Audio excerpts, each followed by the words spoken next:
Revolving letter of credit. Revolving letter of credit എങ്ങനെയാണ് stand by letter of ക്രെഡിറ്റിൽ നിന്നും വ്യത്യസ്തമാകുന്നതെന്ന് നോക്കാം.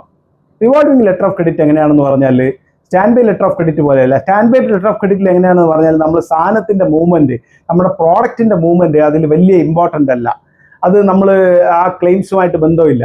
പക്ഷേ റിവോൾവിംഗ് ലെറ്റർ ഓഫ് ക്രെഡിറ്റ് എന്ന് പറഞ്ഞാൽ ഇപ്പോൾ ഒരു കമ്പനി, ഇപ്പോൾ ദുബായിലുള്ള അല്ലെങ്കിൽ സൗദി അറേബ്യയിലുള്ള ഒരു കമ്പനി നിങ്ങളുമായിട്ട് ഒരു ഡീല് ഫൈനലായി. അപ്പോൾ നിങ്ങളുടെ പ്രോഡക്റ്റും നിങ്ങളുടെ പ്രൈസിങ്ങും ബാക്കിയുള്ള എല്ലാ പാക്കിങ്ങും എല്ലാം അവർക്ക് ഇഷ്ടപ്പെട്ട് കഴിഞ്ഞാൽ അവർ പറയുന്നു നിങ്ങൾക്ക് അങ്ങനെയാണെങ്കിൽ നമ്മൾ ഒരു 6 മാസത്തേക്ക് ഓർഡർ തരാം, അല്ലെങ്കിൽ 1 വർഷത്തേക്ക് ഓർഡർ തരാം എന്ന് തീരുമാനിക്കുന്നു. അപ്പോൾ നിങ്ങൾ തമ്മിൽ ചർച്ച ചെയ്യുന്നു. നിങ്ങൾ പറയുന്നു എനിക്ക് 1 മാസം ഇത്ര ക്വാണ്ടിറ്റി അയക്കാൻ പറ്റും. ഓക്കെ, അവർ അക്സെപ്റ്റ് ചെയ്തു ഇത്ര ക്വാണ്ടിറ്റി. അപ്പോൾ 10 കോടി രൂപയുടെ പ്രോഡക്റ്റ് 1 മാസം.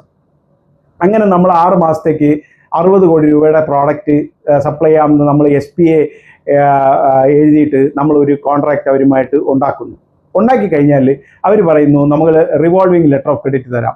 റിവോൾവിംഗ് ലെറ്റർ ഓഫ് ക്രെഡിറ്റ് എന്ന് പറഞ്ഞാൽ ഈ ലെറ്റർ ഓഫ് ക്രെഡിറ്റ് ഒരു സപ്ലൈക്ക് വേണ്ടിയിട്ടല്ല. നമ്മൾ ഓരോ മാസവും സപ്ലൈ ചെയ്തിട്ട് നമ്മൾ ഡോക്യുമെൻ്റ് ലിസ്റ്റ് നമ്മുടെ ബാങ്കിൽ കൊടുക്കുന്നു, അത് നെഗോഷിയേറ്റ് ചെയ്യുന്നു, ക്ലെയിം പ്രൊഡ്യൂസ് ചെയ്യുന്നു, നമ്മുടെ പൈസ വരുന്നു. അത് കഴിയുമ്പോൾ വീണ്ടും അടുത്ത മാസം ജാനുവരി ഫെബ്രുവരിയിൽ നമ്മൾ വീണ്ടും അടുത്ത ഷിപ്മെൻറ്റ് കൊടുക്കുന്നു, അതിൻ്റെ വരുന്നു. അങ്ങനെ 6 മാസത്തേക്ക് 1 വർഷത്തേക്ക് ഏതാണ് നമ്മുടെ കോൺട്രാക്ട് പീരീഡ്. ആ കോൺട്രാക്ട് പീരീഡിലത്തേക്ക് ഒരു റിവോൾവിംഗ് LC അതിൽ നമുക്ക് വേറെ ആ മൊത്തം പൈസയൊന്നും ക്ലെയിം ചെയ്യാനൊന്നും പറ്റത്തില്ല. ഓരോ മാസവും കൊടുക്കുന്ന പ്രോഡക്റ്റിനുള്ള പണം നമ്മുടെ കയ്യിലെത്തും. അത് ഒരു 5 വർഷം, 6 ദിവസം, 7 ദിവസം, 10 ദിവസം അതിൻ്റെ പ്രോസസ്സിനുള്ള ടൈം എടുത്തുകൊണ്ട് നമ്മുടെ ബാങ്ക് നമുക്ക് ആ പണം എത്തിച്ചു തരും. അങ്ങനെ നമുക്ക് കണ്ടിന്യൂസ് ആയിട്ട് ബിസിനസ് ചെയ്യാൻ ഏറ്റവും സ്യൂട്ടബിൾ ആയിട്ടുള്ള ഒരു പേയ്മെൻറ്റ് മാർഗമാണ് റിവോൾവിംഗ് ലെറ്റർ ഓഫ് ക്രെഡിറ്റ്.